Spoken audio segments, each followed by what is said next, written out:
Hi hello guys, welcome back to my YouTube channel guys.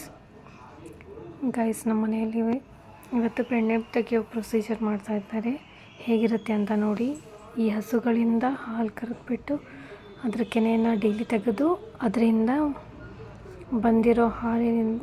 ತೆಗೆದಿರೋ ಹಾಲಿನಿಂದ ಕೆನೆ ತೆಗೆದುಬಿಟ್ಟು ಹೇಗೆ ಬೆಣ್ಣೆ ರೆಡಿ ಮಾಡ್ತಾರೆ ಅಂತ ನಿಮ್ಗೆ ತೋರಿಸ್ತೀನಿ. ಹಳ್ಳಿಯಲ್ಲಿ ಹೇಗೆಲ್ಲ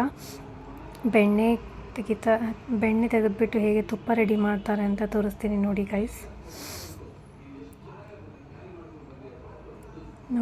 ಇದೆಲ್ಲ ಡೈಲಿ ತೆಗೆದಿಟ್ಟಿರೋ ಕೆನೆ ಇಷ್ಟೆಲ್ಲ ರೆಡಿಯಾಗಿದೆ.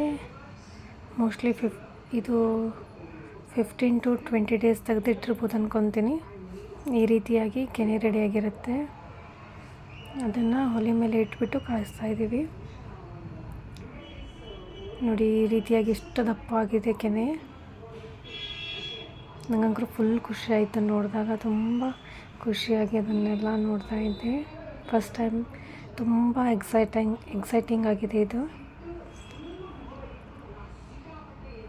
ಆಮೇಲೆ ನೋಡಿ, ಅದು ಗಟ್ಟಿಯಾಗಿರೋ ಕೆನೆನ ಫುಲ್ಲೆಲ್ಲ ಕರಗಿಸ್ಬಿಟ್ಟು ಈ ರೀತಿಯಾಗಿ ಲಿಕ್ವಿಡ್ ಫಾರ್ಮಲ್ಲಿ ರೆಡಿ ಆಗುತ್ತೆ. ಇದು ಆಕಳ ತುಪ್ಪ ನೋಡಿ ಗೈಸ್. ಆಮೇಲೆ ಫುಲ್ ಕಾಸಿ ಈ ರೀತಿ ಯೆಲ್ಲೋಯಿಶ್ ಶೇಡ್ ಬರುತ್ತೆ.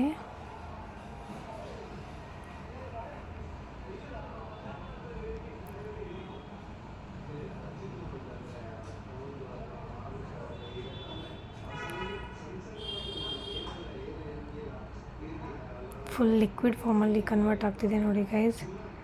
ಇದೆಲ್ಲ ನೋಡಿದರೆ ಒಂಥರ ಹಾಲು ಹೊಡೆದಿರೋ ಥರ ಕಾಣ್ತಾ ಇದೆ, ಬಟ್ ಇದು ತುಪ್ಪ ಆಗಿ ಕನ್ವರ್ಟ್ ಆಗ್ತಾ ಇದೆ ನೋಡಿ ಗೈಸ್.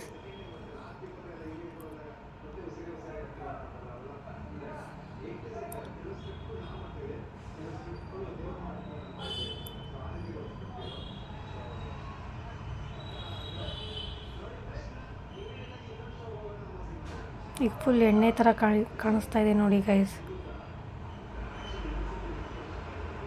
ಇದೆಲ್ಲ ಆದಮೇಲೆ ಇದು ಆರಕ್ಕಿಟ್ಟ ಮೇಲೆ ಈ ರೀತಿಯಾಗಿ ತುಪ್ಪ ರೆಡಿಯಾಗುತ್ತೆ ನೋಡಿ ಗೈಸ್. ಪ್ಯೂರ್ ಆಕಳ ತುಪ್ಪ ಇದು. ಅದೆಲ್ಲ ಕಾಸಾದ್ಮೇಲೆ ಅದನ್ನು ಆರಲಿಕ್ಕೆ 1 hour ಇಡಬೇಕಾಗುತ್ತೆ. ನಂತರ ಈ ರೀತಿಯಾಗಿ ನಮಗೆ ತುಪ್ಪ ರೆಡಿಯಾಗುತ್ತೆ. Thank you guys.